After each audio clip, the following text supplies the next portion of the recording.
Des chroniqueuses québécoises ont récemment pris la parole pour dénoncer le harcèlement dont elles sont victimes sur les réseaux sociaux. Le harcèlement au travail est une réalité encore omniprésente dans notre société, surtout pour les travailleurs dans des métiers non traditionnels, c'est-à-dire qui comportent moins de 33% d'un genre. Ces travailleurs en minorité doivent surmonter plusieurs obstacles pour entrer dans la profession et s'y tailler une place pour la vie. Les hommes et les femmes qui transgressent les barrières de la norme font face à de nombreux défis à différents niveaux.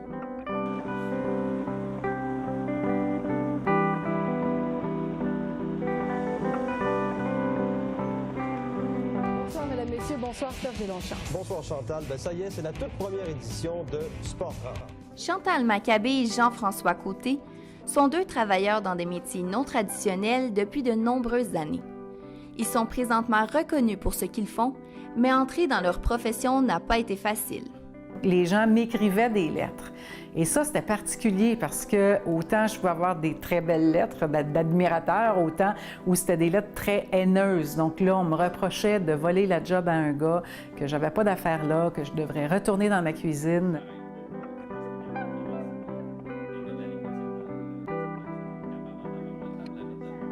À un certain moment donné, quand j'ai commencé à travailler ici, vu que j'étais vraiment jeune, que j'étais le seul gars, puis que j'étais pas dans le gap d'âge des madames qui travaillent ici, à un certain moment donné, je pense qu'il y avait même de la jalousie.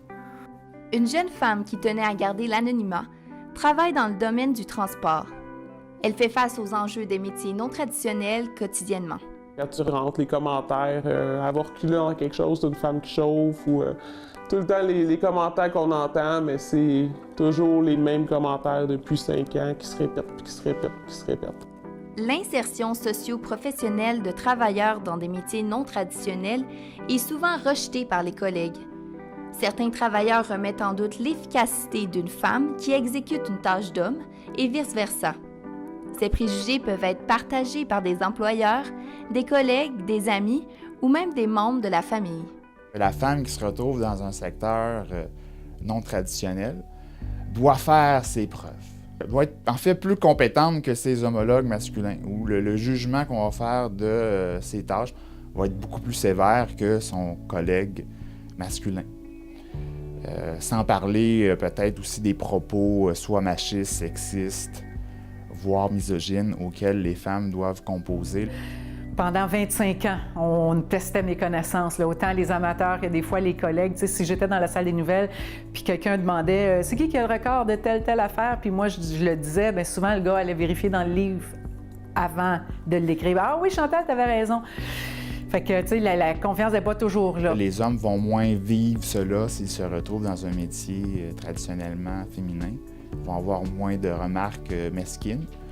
Quoique parfois, et encore là, c'est pas tant au niveau de leurs collègues de travail que les gens qui sont dans leur entourage immédiat. L'homme qui fait un choix non traditionnel pour les hommes se voit faire un peu rire de lui ou bien voir, on remet en question son orientation sexuelle. Ça m'affectait un peu, je te dirais, là, au début, là, sauf qu'il faut que tu saches ces points négatifs-là ou les choses négatives que tu ressens. Même si c'est tes compatriotes de travail, tout ça, à un moment donné, il faut que tu passes par-dessus. Regarde, il a fallu que je fasse mes preuves, puis il a fallu que je montre que j'étais quelqu'un de sérieux, puis que j'étais là pour les bonnes raisons, puis que je faisais l'affaire.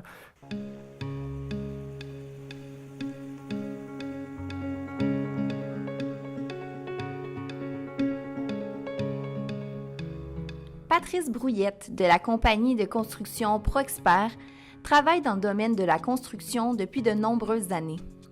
Il a été témoin de cas de préjugés envers les femmes de la construction, mais ces remarques ne sont pas partagées par tous les hommes du domaine. C'est plus des commentaires que j'ai vus que des scènes de discrimination. C'est dans la compagnie sur les chantiers en tant que tel, même si j'engage une femme, je pense pas que c'est quelque chose qui pourrait arriver parce que je connais mon monde. Mais une chose est sûre, advienne le cas que la situation arriverait, c'est sûr qu'il y aurait une sanction. Dans certains cas, les préjugés qui persistent peuvent se transformer en intimidation et même en menaces. Ces cas affectent l'état psychologique des travailleurs qui ressentent une pression de leurs collègues. Des fois, je sais d'avance avec qui je vais travailler le lendemain, donc je sais si c'est une personne que la journée va bien se passer ou ça va être une journée terrible. On s'entend quand on fait des longues routes, bien, à part sortir une fois de temps en temps, hein, on est à côté d'autres personnes tout le long. Donc, ça joue sur le stress beaucoup. Fait que c'est sûr que des fois, j'arrive à la maison, puis ça a été 8 heures, 10 heures, 12 heures de cauchemar. On m'a menacé de mort 3 fois aussi, des menaces sérieuses. Il y a même un gars qui a été arrêté. Mais ça va toujours rester dans le sens où des gens misogynes, il y en a toujours eu, puis malheureusement, il va toujours en avoir. Selon Robert Ménard, les femmes dans les métiers traditionnellement masculins sont plus à risque de vivre des préjugés, de la discrimination et du harcèlement que les hommes. En construction, 62 % des femmes quittent les chantiers après 5 ans de travail et 50 % de ces femmes quittent en raison de la discrimination. On pourrait d'ailleurs un peu imager ça de la façon suivante. Les femmes qui se retrouvent dans des métiers non traditionnellement féminins sont en quelque sorte jugées incompétentes jusqu'à preuve du contraire, alors que les hommes qui se retrouvent dans des métiers non traditionnellement masculins vont être à l'inverse jugés compétents jusqu'à preuve du contraire. J'ai déjà eu des feedbacks comme « Ah, cool, il n'y a pas beaucoup de gars » ou « T'es un gars, tu fais ça, tout ça », mais ça a toujours été du côté positif. Puis au contraire, moi, je suis content de dire qu'est-ce que je fais parce que une des choses dans la vie que je veux, c'est de pouvoir aider les jeunes. De 1996 à 2006, on a constaté que les femmes percent de plus en plus dans plusieurs domaines typiquement masculins, malgré les difficultés sociales souvent rencontrées. Pour Patrice Brouillette, les jugements envers les femmes qui percent dans les métiers typiquement masculins n'ont pas leur place. Selon lui, la qualification de l'employé doit être prioritaire et les hommes doivent respecter la femme et les tâches qu'elle accomplit. Et j'ai aucun problème à, ne serait-ce un jour, en voyant soit un CV passer, la demande va être traitée sans sexe. Que ce soit un homme, une femme, ça n'a pas d'importance. C'est la qualification qui importe. Un marteau, ça n'a pas de sexe. Si tu es capable de le manier comme il faut. La grossesse est aussi un facteur qui influence les employeurs. Tous les avantages du congé de maternité sont souvent difficiles à obtenir pour les femmes dans les milieux d'hommes. Les dirigeants, qui donnent plus rarement des congés de maternité à cause du nombre élevé d'hommes dans la compagnie, n'ont pas toujours la souplesse d'offrir les plus grands avantages aux femmes. C'est en lien à cause de la grossesse, je sais que plusieurs autres personnes se sont blessées ou n'importe quoi, puis ils leur ont trouvé de faire des choses, de la paperasse, répondre au téléphone, n'importe quoi. Moi, ils m'ont offert aucune autre tâche à faire pour combler le salaire que je perdais en tentant aller faire érotiques comme moi. C'est pour garder le nombre adéquat d'employés que les propriétaires de petites compagnies comme ProExpert doivent tenir compte d'éventuelles grossesses.